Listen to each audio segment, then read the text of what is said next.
go to a pool party and you don't want to embarrass yourself, what's the first thing to do if you don't want to go take lessons and you want to do it on your own? And the first thing's to get in the pool. There's some tricks to that, but I'm going to assume that you're comfortable with that, and you're like Rosie here, where you're either a little comfortable and hanging onto the water, or the wall, or you're completely comfortable and you're standing out. What do? The first thing we do at Sigma is start walking. So Rosie, will you join me walking? Are you comfortable coming off the wall, or you want to stay on the wall? No, I come off. Okay, good. If she wanted to stay on the wall, we'd let her hang on to the wall and walk.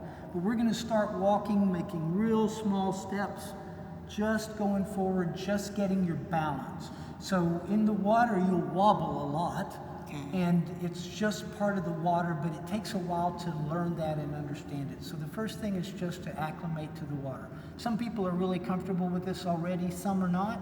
So find where you are, and we will, and adjust from there. So start walking small, like we're doing now, small steps, comfortable, making sure you're confident where you are. If you've got that, and Rosie has that down, we're going to take the next step, which is a bigger step. So we're just going to take a bigger step and walk along. And this is a little more, you're actually looking pretty comfortable, Rosie.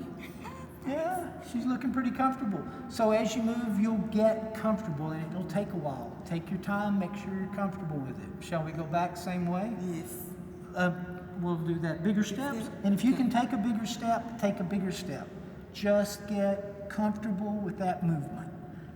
You looking good? Now we'll do the big step with the high reach up, okay? So this is a little more anxious, but if you pick your feet way up and then drop it down with your big step, there you go, you got it. And same thing here, and you just keep doing that. It changes the balance, it's amazing. One of the things that I love about this is that when you have your leg way up and you put it down to the ground, it takes a long time to hit the bottom, doesn't it? Yes. So your leg actually starts to float, and if you think about it at this point in time and think, could you do the same thing on the land that you could in the water? You can't.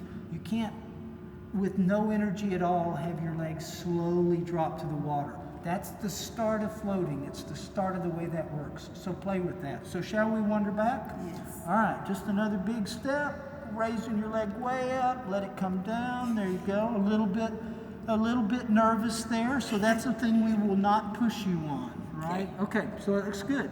So the next thing you can do, and there are tons of stuff, but we'll do a side-to-side step. You good with that for me? So we're just going to go side to side, just reach out with your right leg. You can do it as big or as small as you want, doesn't matter, just a little bit of movement, getting comfortable. You feel the water moving around you, that can really freak some people out. It's all right, just get comfortable with it. That looks nice. You can hop. We're good for hopping, aren't we? Yes. So we're going to hop down just a little bit. That's just stepping up the excitement, right? Okay, yes. That's good, all right? And then if you want to, you can, and you don't have to do this because I know it's a little anxiety producing for you, but you can cross your legs, right? And you can play as you come down here. You can see exactly how far you can hop forward with those legs. You've got all kinds of things. Just play and get comfortable at a rate that works for you. That's the first thing to do.